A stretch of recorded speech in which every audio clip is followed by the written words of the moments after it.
இந்த உலகத்தில் ஒரு டிஜிட்டல் மீடியா ஆப்பாக Facebook, Instagram, Twitter, Snapchat and YouTube and நிறைய ஆப்ஸ் இருக்குது. அதில் நீங்கள் ஒரு இன்ஃபர்மேஷன் கெதர் பண்ணணும்னா வீடியோஸும் ஷார்ட்ஸும் பார்ப்பீங்க. ஆனால் அதை விட பெட்டராக ஒரு இன்ஃபர்மேஷன் நீங்கள் சைலண்ட்டாகவும் அண்ட் ஷார்ட்டாகவும் நீங்கள் கெதர் பண்ணிங்கன்னா உங்களுக்கு இன்னும் ஒரு அட்வான்ஸாக தான் இருக்கும். அப்படி உருவானது தான் மீம் பேஜ். அதை உருவாக்குனது மீம் கிரியேட்டர்ஸ். ஸோ இந்த மீம்னு ஒரு வேர்ட் எப்படி உருவாயிருக்குன்னு ஒரு ஐடியா இருக்கா? நீங்கள் ஒரு கூகுள் டிரான்ஸ்லேட்டில் இங்கிலீஷ் டு தெலுங்கு, மலையாளம், ஹிந்தி அப்படின்னு இந்த மீமை நீங்கள் டிரான்ஸ்லேட் பண்ணும்போது அந்த வார்த்தை மட்டும் தான் டிரான்ஸ்லேட் ஆகிடு வரும். ஆனால் அதுக்கு உண்மையான மீனிங் வராது. அப்போது இந்த மீம் வேர்டு எப்படி உருவாயிருக்கும், இதோடைய மாடர்ன் ஃபியூச்சர் மீம் எப்படி இருக்கும், அண்ட் இதோடைய இன்க்ரீடியன்ட் தான் என்ன, அண்ட் எப்போவுமே மீமில் யூஸ் பண்ணுற டெம்ப்ளேட் வந்து ஒன்றே ஒன்று தான் இருக்கும் எல்லா வாட்டியும். அப்போது இதுக்கு காப்பிரைட் ஸ்ட்ரைக்கே வராதா அப்படிங்க தெரிஞ்சுக்க இந்த வீடியோவை ஃபுல்லாக பாருங்கள். அஜி விலாக்ஸை மறக்காமல் சப்ஸ்கிரைப் பண்ணுங்கள். வாங்க வீடியோக்குள்ளே போகலாம்.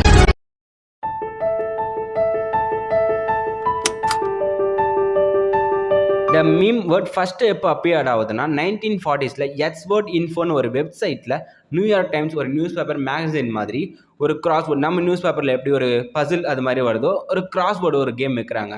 அதில் வந்து 60 டைம்ஸ் மீம் வேர்டு வந்து வந்திருக்கு. அண்ட் 1953லும் பண்ணுறாங்க. அதுலேயும் சேம் ஒரு டைமில் வந்து 1953லையும் வந்திருக்கு. நீங்கள் கூகுள் டிரான்ஸ்லேட்டில் ஃப்ரெஞ்சில் சேம்னு ஒரு வார்த்தையை வந்து நீங்கள் இங்கிலீஷில் டிரான்ஸ்லேட் பண்ணும்போது மீம்னு பேர் வரும். அதுவே நீங்கள் மெமரியை ஃப்ரெஞ்சுன்னு ஒரு வார்த்தையை வந்து நீங்கள் இங்கிலீஷில் டிரான்ஸ்லேட் பண்ணும்போது மீம்னு பேர் வரும். இந்த உலகத்தில் மீம் ஃபஸ்ட்டு இப்படி தான் வருது. அண்ட் இது ஒரு பேராக ஒரு பர்சனாக அங்கீகாரம் கொடுத்தது யாருன்னா 1976 ரிச்சர்ட் டாம்கின் ஒருத்தவர் த செல்ஃபிஷ் ஜெனர் அவருடைய ஓன் புக்கில் மீம் பற்றி நிறைய எக்ஸ்பிளனேஷன் அண்ட் மென்ஷன் பண்ணி நிறைய வேர்ட்ஸ் சொல்லியிருக்காரு. அதில் ஒரு சூப்பர் லைன், ஒரு பியூட்டிஃபுல் லைன் சொல்லியிருக்காரு. The smallest unit of sound in speech. அதாவது நீங்கள் ஒரு விஷயத்தை கத்தி நீங்கள் சொல்கிறத விட அதே விஷயத்தை நீங்கள் ஷார்ட்டாகவும் அண்ட் சைலண்ட்டாகவும் ஒரே ஒரு விஷயத்த நீங்கள் ஒரு பிக்சராகவும் சொல்லலாம்னு சொல்லிட்டு அவர் 1976லேயே சொல்லிட்டார்.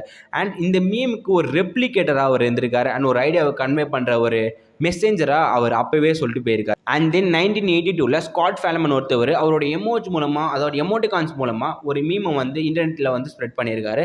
அண்ட் தென் திருப்பியும் 1993 மைக் காட்வின் ஒருத்தவர் அவருடைய இன்டர்நெட் மீமை வந்து கொஞ்சம் வியர்டாக, அதாவது மெசேஞ்சர் போர்ட்ஸ், அதுக்கப்புறம் யூரினெட் குரூப்ஸ் அந்த இமெயிலில் வந்து அப்போ வந்து அவர் வந்து ஸ்ப்ரெட் பண்ணி வச்சுருக்காரு.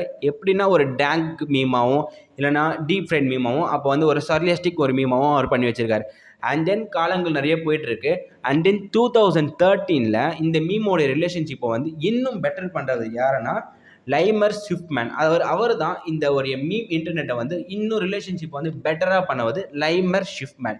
இவர் தான் இன்னும் வரைக்கும் நம்ம இவர் பண்ண ஒரு பின்பற்ற தான் நம்ம இன்னும் யூஸ் பண்ணியிருக்கோம். ஆனால் 1976 இதோடைய கேரக்டரிஸ்டிக்ஸை வந்து நம்மளுடைய ரிச்சர்ட் டாம்கினே அப்போவே சொல்லியிருக்காரு. ஆனால் இந்த உலகத்தில் ஃபஸ்ட்டு அந்த மீம் என்ன யாருக்குமே தெரியாது. ஆனால் மிட் அண்ட் லேட் 2000 ஒரு மீம் வந்திருக்கு. அந்த மீம் தான் இந்த உலகத்துடைய ஃபஸ்ட்டு மீமாகவும் கன்சிடர் பண்ணுறாங்க. அதில் என்ன சொல்லியிருக்காங்கன்னா ஒரு கேட்டை வச்சு I am serious cat please you step in to my office now. அதாவது நான் ஒரு சீரியஸான ஆள், என் ஆஃபீஸ்க்கு கொஞ்சம் சீக்கிரமாகவும் அப்படியும் கொஞ்சம் ரேண்டமாக கலாய்க்கிற மாதிரி ஒரு மீம் வந்து அப்போ தான் ஃபஸ்ட்டு உருவாக்கியிருக்காங்க. அண்ட் தென் இந்த உலகத்துடைய அதிக ஃபாலோவர்ஸ் எடுத்த மீம் பேஜ் என்னென்னா #எபிக் ஃபன் பேஜ்னு ஒரு மீம் பேஜ் தான் இந்த உலகத்துடைய 14.6 ஃபாலோவர்ஸ் கெயின் பண்ணியிருக்க ஒரு மீம் பேஜ். இந்த மீம் பேஜ் வந்து 30K போஸ்ட் போட்டிருக்காங்க. 13K போஸ்ட் வந்து போட்டிருக்காங்க. இவங்க வந்து டெய்லியும் ஒரு 10 ஷார்ட்ஸ் மாதிரி அவங்களுடைய கிட்ஸை வச்சோம், இல்லைனா ஒரு கிட்ஸ் ரண்டமாக வச்சோம், இல்லைனா அனிமல்ஸ் வச்சோம் அந்த மீம்ஸை வந்து அவங்க எப்பவுமே போஸ்ட் பண்ணிருக்காங்க. அண்ட் தென் 2008 ரெட்டிட் ஒரு மீம் ஆப் வந்து இப்போ தான் நானே பார்த்தேன். ரெட்டிட் ஆப் வந்து 3.3 crore ஃபாலோவர்ஸ் வச்சுருக்காங்க. அதில் எப்போவுமே மீம்ஸை பற்றி புதுசாக டே டு டே அப்டேட் நிறைய வந்துகிட்டே இருக்குது. அதுக்கப்புறம் வந்த ஒரு மாடர்ன் மீமாக டேங்க் மீம் சொல்லலாம். அது வந்து எந்த இடத்துக்கு ஒரு செட் ஆகிற ஒரு வேர்டு தான் டேங்க் மீம் மாதிரி. இங்கேயும் செட் ஆகும், அங்கேயும் செட் ஆகும், ஓல்டாக இருந்தாலும் சரி, நியூவாக இருந்தாலும் சரி, அது மாதிரி செட் ஆகிறது தான் இந்த டேங்க் மீம் சொல்லுவாங்க. And then deep fried meme, அதான் இந்த ஒரு நிறைய ஃபில்டர்ஸ் இப்போ வரதுல டெம்ப்ளேட் உங்களுக்கு ஒவ்வொரு ஜெனஸ் நிறைய வர ஒரு காரணமாக இருந்தது பார்த்திங்கன்னா டீப் ஃப்ரைட் மீம் சொல்லலாம். அண்ட் நிறைய டைப்ஸ் ஆஃப் மீம் இருக்குன்னு சொல்லலாம். அதில் வந்து ஃபர்ஸ்ட் என்னென்னா மீம் ஸ்டைல் சேலஞ்ச், அதாவது ஒரு சேலஞ்ச் வச்சு பண்ணுறது, இதுக்குள்ளே அதை முடிக்கணும் அதுக்குள்ளே அதை முடிக்கணும்னு சொல்லிட்டு ஒரு சேலஞ்சாக ஒரு மீமை முடிக்கிறதா இருக்கட்டும். அண்ட் தென் ரீசன்ட் மூமெண்ட்னா இப்போ ரீசெண்டாக ஒரு விஷயம் நடந்திருக்கும். இப்போ வந்து இந்தியா வேர்ல்டு கப்னா அதை வச்சுக்கோங்களேன். நார்மல் டேஸில் வந்து நம்ம சும்மா இருக்கும் ஒரு ஹாலிடேல, அது ரெண்டுத்துக்கும் எந்த ரியாக்ஷனும் கொடுக்காம சும்மா இருக்கிறது வந்து ரீசெண்ட் மூமெண்ட் சொல்லிட்டு ஒரு சொல்லியிருக்காங்க. அண்ட் தென் கிளாசிக்கல், ஒரு வேர்டை வச்சு நம்ம இன்னும் ஓட்டிகிட்டு இருக்கோம்ல, என்னது இது அப்படின்னு ஒரு வேர்டு வந்து இப்போ வந்து ட்ரெண்ட் ஆகிட்டு, எப்பவுமே ட்ரெண்ட் ஆகிட்டு இருக்கு இன்னும் கொஞ்ச நாளாக. ஆனால் அது வந்து இந்த ஒரு வேர்டை வச்சு நம்ம கிளாசிக்கலாக இன்னும் யூஸ் பண்ணிகிட்டே இருக்கலாம். அதான் கிளாசிக்கல் மீம்னு சொல்கிறாங்க. அண்ட் தென் ட்ரெண்டஸ், ட்ரெண்டஸ்னா ஒரு வேர்டை வந்து நீங்கள் திருப்பியும் நீங்கள் யூஸ் பண்ண முடியாது, ஒரு சீசன் மட்டும் தான். இப்போ மழை காலம் வரும்போது நம்ம ஒரு வேர்டை வந்து யூஸ் பண்ணுவோம், அது திருப்பி நம்மளுக்கு வெயில் காலம் வரும்போது ஒரு யூஸ் பண்ணுவோம். அதான் த ட்ரெண்டஸ்ன்னு சொல்கிறாங்க. அண்ட் வந்து ஒன் இட் ஒண்டர்ஸ், அதாவது நீங்கள் இந்த வேர்டை திருப்பி நீங்கள் யூஸ் பண்ணிட்டீங்கன்னா திருப்பி அந்த வேர்டு வந்து செகண்ட் டைம் வரவே வராது, ஒரு வேர்டு தான் யூஸ் பண்ண முடியும் அப்படின்னு ஒரு வேர்டு தான் த ஒன் இட் ஒண்டர்ஸ் சொல்கிறாங்க. அந்த காமிக்ஸில் வந்து 2 பேரை வச்சு ஒன்று பண்ணுறது, அதாவது ஏபி அப்படின்னு சொல்லிட்டு ஒரு 2 பேர் பேசுகிற மாதிரி பண்ணுற ஒரு காமெடி சென்ஸை வந்து ஒரு மீமாவும் அவங்க வந்து இன்ட்ரோடியூஸ் பண்ணுறாங்க. அண்ட் தென் நைக்குனா இப்போ வந்து ஒரு ஸ்பெசிஃபிக்காக ஒரு ரூமில் நீங்கள் இருக்கீங்க, அந்த ரூமில் என்னென்ன திங்ஸ் இருக்குதுன்னு உங்களுக்கு தெரியும். ஸோ அந்த ரூமை வச்சு ஒவ்வொரு திங்ஸையும் நீங்கள் வந்து ஒரு மீமா பண்ணுறது, அதாவது நீங்கள் ஸ்கூலுக்கு போகிறீங்க, இந்த ஸ்கூல்னால் பேக் இருக்கும், லஞ்ச் பாக்ஸ் இருக்கும், பென்சில் இருக்கும்.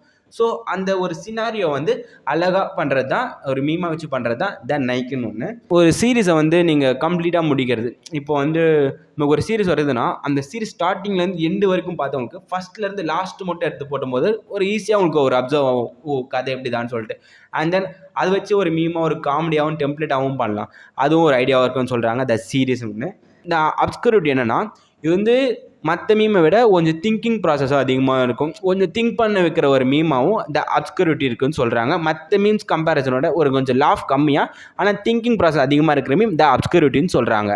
ஒரு மீம் பேஜுக்கு இன்க்ரிடென்ட் என்ன நினைக்கிறீங்க, ஒரு டே டு டே லைஃப்பில் நடக்கிற ஒரு ஆக்டிவிட்டீஸை வந்து அவங்க அந்த இன்சிடெண்ட்டை ஷார்ட்டாகவும் சைலண்ட்டாகவும் அதை வந்து ரொம்ப சத்தம் போடாமல் ஒரு அப்படின்னு ஒரு விஷயத்த வந்து ஒரு ஷார்ட்டாக ஒரு பேஜ்லேயே முடிச்சிடுறாங்க. அது வந்து அவங்களுக்கு ஒரு ஹாப்பியான விஷயம் நடந்திருக்கும், அதில் ஒரு சேடான விஷயம் இருந்திருக்கும், அதை வந்து இப்படி அப்படியும் மாற்றலாம், அப்படியும் இப்படியும் மாற்றலாம். ஒரு டெம்ப்ளேட்டை வந்து புதுசாக உருவாக்குறது வந்து ஒரு மீம் தான். ஏன்னா ஒரு சேடான விஷயம் இருக்கும், அதை அப்படியே ஹாப்பியாகவும் மாற்றுவாங்க, அது ஒரு ஹாப்பியான விஷயம் இருக்கும், அதை அப்படியே சேடாகவும் காட்ட முடியும். ஸோ அந்த ஐடியா வந்து முதல்ல எதில் ஃபஸ்ட் வந்தது தெரில, ஆனால் ஃபஸ்ட்டில் வந்தது மீம் தான் சொல்லுவேன். நான் மீமில் மட்டும் தான் இந்த ஐடியா டெம்ப்ளேட் அது வரைக்கும் நான் பார்த்துருக்கேன். ஸோ இந்த மீம் அதோட டெம்ப்ளேட் என்னென்னா எந்த ஆக்டிவிட்டீஸ் நடந்திருந்தாலும் அந்த நாளில் அதை அப்படியே சேஞ்ச் பண்ணியும் மாற்ற அவங்களால முடியும்னு சொல்லிட்டு ஒரு புதுசாக ஒரு ஜெனர் உருவாக்குனது நம்ம மீம் கிரியேட்டர்ஸ் தான். அண்ட் அதுக்கு ஒரு சல்யூட்டே சொல்லலாம். ஒரு மீம் வந்து எப்போவுமே டெம்ப்ளேட் எல்லாமே சேமாக தான் இருக்கும், ஆனால் அதில் கொடுக்குற ஒரு சம் சேஞ்சஸ் தான் அந்த மீமுக்கு வந்து உயிரே கொடுக்குதுன்னு சொல்லலாம். அந்த மீம் அப்படி நிறைய சேஞ்சஸ் கொடுத்தா தான், ஒரு சின்ன மினியர் கொடுத்தாங்கன்னா கண்டிப்பாக காப்பிரைட் ஸ்ட்ரைக் வந்துடும். நீங்கள் மேஜர் ஒரு சேஞ்சஸ் கொடுத்தீங்கன்னா இந்த மீமுக்கு வந்து ஒரு காப்பிரைட் ஸ்ட்ரைக் வராது. அண்ட் நியூயர்ஸ் வந்து இந்த காப்பிரைட் ஸ்ட்ரைக் வந்து ஃபேர் யூஸ் படி, அதாவது எப்படி அவங்க யூஸ் பண்ணலாம் ஒரு டிஃப்ரென்ஸ் அப்படின்னு பார்க்குறாங்க.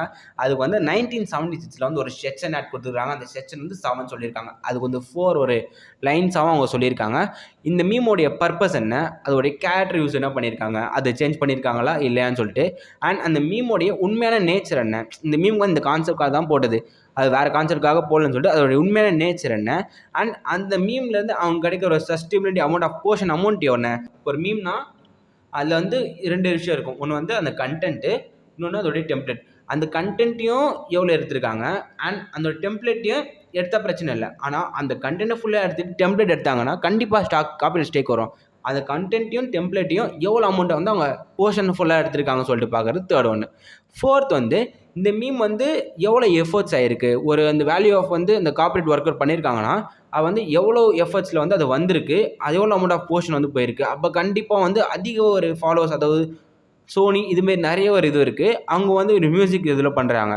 அவங்க வந்து எந்த ஒரு மியூசிக் எடுத்தாலும் அந்த இதில் போனதுக்கப்புறமா அது கண்டிப்பாக காப்பிரைட் ஸ்ட்ரைக் வருது. ஏன்னா ஒரு ஹை வேல்யூ ஆஃப் ஒரு யூடியூப் சேனலாக இருக்கலாம், அப்படி கொடுக்கும்போது ஒரு கண்டிப்பாக ஒரு காப்பிரைட் ஸ்ட்ரைக் அப்போ வரும்.